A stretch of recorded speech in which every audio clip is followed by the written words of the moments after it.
Selamat pagi, salam sejahtera.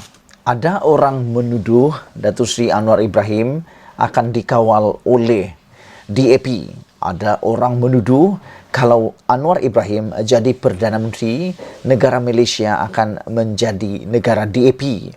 Namun demikian, saya nak kongsikan dengan kamu awal pagi ini bukti menunjukkan bahawa Datuk Seri Anwar Ibrahim tidak dikawal oleh DAP, tetapi beliau mendapat sokongan penuh daripada DAP. Sebenarnya apa yang dikatakan oleh netizen di luar sana secara sendirinya tertolak. Tahniah diucapkan kepada Datuk Seri Anwar Ibrahim kerana apa yang diakui oleh DAP kali ini memang out of box, di luar daripada pemikiran manusia aku, di luar daripada pengetahuan saya, dan memang luar biasa, tak pernah saya fikir dan bayangkan boleh berlaku. Sebelum kita teruskan ulasan ini, mohon kiranya anda tekan butang subscribe untuk mendapatkan isu-isu terkini bagi mengembangkan channel ini, bagi menyuarakan suara rakyat kepada seluruh dunia melalui media sosial. Terima kasih saya ucapkan kepada yang telah setia bersama dalam channel saya ini. Baik, dengarkan baik-baik. Ini pengakuan daripada DAP yang benar-benar telah pun mematahkan segala sayap, bahkan segala tuhmahan, khususnya daripada Perikatan Nasional, Muhyiddin Yassin dan Hadi Awang. Apa yang dikatakan DAP ialah DAP rela tiada jawatan dalam kabinet jika parti jadi penghalang Anwar jadi Perdana Menteri. Wow! Ini memang pengakuan yang kita tunggu-tunggu bagi membantu Datuk Seri Anwar Ibrahim secara tidak langsung. Tak payah menafikan, tak payah menjelaskan. Sudah terbukti, lagi bersuluh, terang lagi bersuluh, terbukti Datuk Seri Anwar Ibrahim mendapat sokongan padu daripada DAP, bukannya kerana Anwar Ibrahim pula yang dikawal oleh DAP. Saudara-saudara yang saya hormati, saya bacakan sekali lagi, DAP rela tiada jawatan dalam kabinet jika parti jadi penghalang Anwar jadi Perdana Menteri. Jadi siapa yang bilang? Siapa yang kata Anwar Ibrahim perlu menjaga DAP?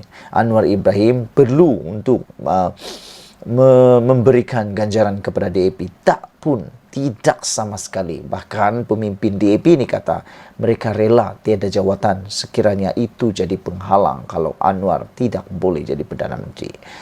DAP berkata, ketika Pakatan Harapan PH berdepan kebuntuan membentuk kerajaan kerana tidak mendapat majoriti di Parlimen, parti itu bersedia berkorban demi negara. Bayangkan orang kata DAP ini parti yang hanya mengaut keuntungan.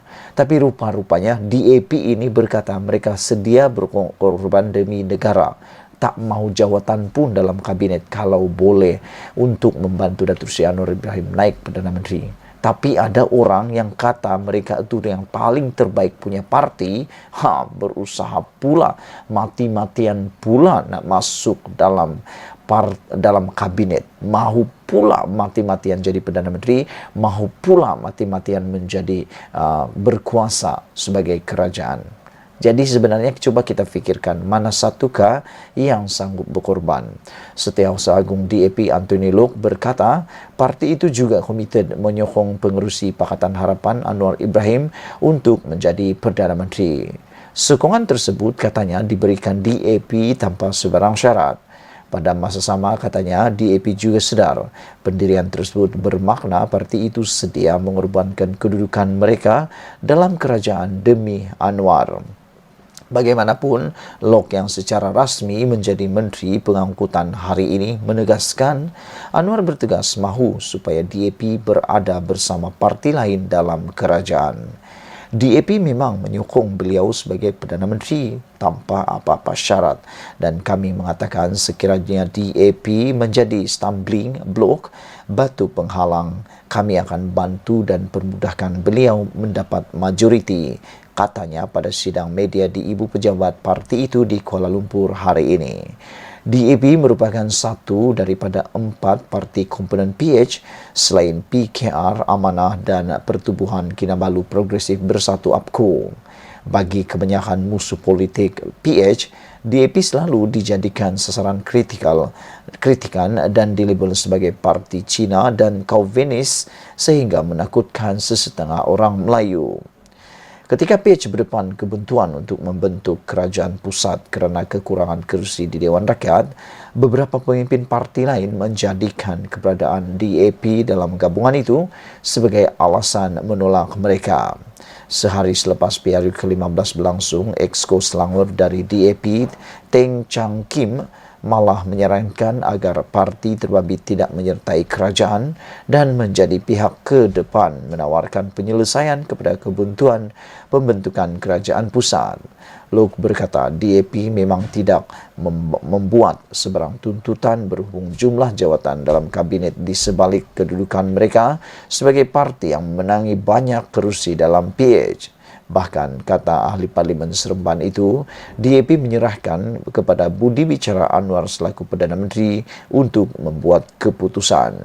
Menjawab rasa kurang senang sesetengah pihak dalam DAP yang menganggap parti itu kurang diberi tempat dalam kerajaan, Luke berkata perjuangan mereka adalah untuk negara bukan jawatan. Justru apa saja jawatan yang diberikan, kami akan lakukan yang terbaik untuk negara, katanya lagi. Selain Luke, turut dibawa menyertai Kabinet Anwar ialah ahli Parlimen Teluk Intan. Sekian dulu untuk kali ini. Jangan lupa tinggalkan komen Anda, tekan butang subscribe. Itulah dia. Anwar Ibrahim tidak perlu menjinakkan DAP, tetapi DAP lah yang sendirinya menyertai dan setia kepada Anwar Ibrahim. Kita jumpa lagi. Bye-bye. Selamat pagi, salam sejahtera. Bagi mereka yang sudah menganalisis Kabinet Datuk Seri Anwar Ibrahim, pasti banyak perkara yang boleh kita cakapkan. Pagi hari ini, kita nak cakap apa komen Zahid Hamidi selepas dilantik Timbalan Perdana Menteri. Selepas dikecam hebat, selepas diperkatakan dengan begitu hebatnya di media sosial maupun dalam parti-parti tertentu, terutamanya Perikatan Nasional, maka akhirnya Zahid Hamidi tampil memberikan kata dua beliau. Wah, ini memang hebat. Sebelum kita teruskan ulasan ini, mohon kiranya Anda bantu saya untuk menekan butang subscribe. Tekan butang subscribe itu percuma dan juga dapat membantu saya untuk menyuarakan, mengembangkan channel yang saya tubuhkan ini. Saudara-saudara sekalian, selepas beberapa jam Zahid Hamidi dilantik sebagai Timbalan Perdana Menteri, ini komen peribadi daripada Zahid Hamidi yang memang mengejutkan semua pihak, terutamanya Muhyiddin dan Hadi Awang. Zahid katakan, ketepikan perbezaan politik, realisasikan kerajaan perpaduan demi kepentingan rakyat. Wow, ini memang hebat. Timbalan Perdana Menteri yang baru dilantik, Ahmad Zahid Hamidi, berkata, masalah dan perbezaan politik harus diketepikan bagi merealisasikan kerajaan perpaduan yang sebenar demi kepentingan rakyat. Kita memberikan keutamaan kepada rakyat untuk mewujudkan kestabilan pada negara bagi menggamit semula pelabur untuk masuk ke negara ini dan menggalakkan DDI pelaburan langsung domestik, kata beliau kepada pemberita selepas istiadat mengangkat sumpah jawatan di Istana Negara hari ini. Zahid yang juga Menteri Kemajuan Desa dan Wilayah berkata, jemaah menteri daripada Barisan Nasional yang dilantik dalam Kabinet Kerajaan Perpaduan mampu memantapkan sistem pentadbiran dan pengurusan negara. Beliau berkata, Wakil BN berpengalaman luas dan mampu menggalas tanggungjawab serta mudah berasimilasi dengan dasar kerajaan yang akan dilaksanakan. Terdahulu, Zahid bersama 26 menteri lain mengangkat sumpah jawatan di hadapan Yang di-Pertuan Agong Sultan Abdullah Sultan Ahmad Shah pada istiadat pengurniaan surat cara pelantikan dan istiadat mengangkat sumpah jawatan dan setia serta sumpah simpan rahsia di Istana Negara. Raja Permaisuri Agong Tunku Azizah Aminah Maimunah Iskandaria turut berangkat pada istiadat itu. Hadir sama Perdana Menteri Anwar Ibrahim dan isteri Dr. Wan Azizah Wan Ismail. Sementara itu, Timbalan Perdana Menteri yang juga Menteri Perdagangan dan Komoditi Fadilah Yusof berkata, Pelantikan beliau disifatkan sebagai satu sejarah dan pengiktirafan besar kerana buat pertama kalinya wakil dari Borneo dilantik ke jawatan kedua tertinggi dalam pentadbiran negara. Beliau berkata ia membuka peluang yang lebih besar untuk memperkasa usaha merealisasikan segala intipati yang terkandung dalam Perjanjian Malaysia 1963 MA 63. MA 63 kata beliau menjadi antara agenda utama yang akan beliau selesaikan secepat mungkin, malah perkara berkaitan perjanjian itu telah dibincangkan dengan Perdana Menteri. Mengulas mengenai perancangan beliau bagi pembangunan Sabah dan Sarawak, Fadilah berkata komitmen penuh akan diberi bagi memastikan jurang pembangunan antara wilayah dikurangkan meliputi pelbagai aspek termasuk pembangunan sosial dan ekonomi. InsyaAllah itu yang akan menjadi harapan saya untuk mendapatkan jurang antara tiga wilayah Semenanjung, Sabah dan Sarawak, katanya lagi. Saudara-saudara yang dihormati sekalian, ramai orang yang seakan-akan tidak setuju dengan pelantikan Datuk Seri Zahid Hamidi sebagai timbalan Perdana Menteri. Walau bagaimanapun, dengan adanya beliau masuk dalam kabinet tersebut, ini akan menjamin kerajaan Datuk Seri Anwar Ibrahim dan juga kerajaan perpaduan ini akan bertahan selama 5 tahun lagi.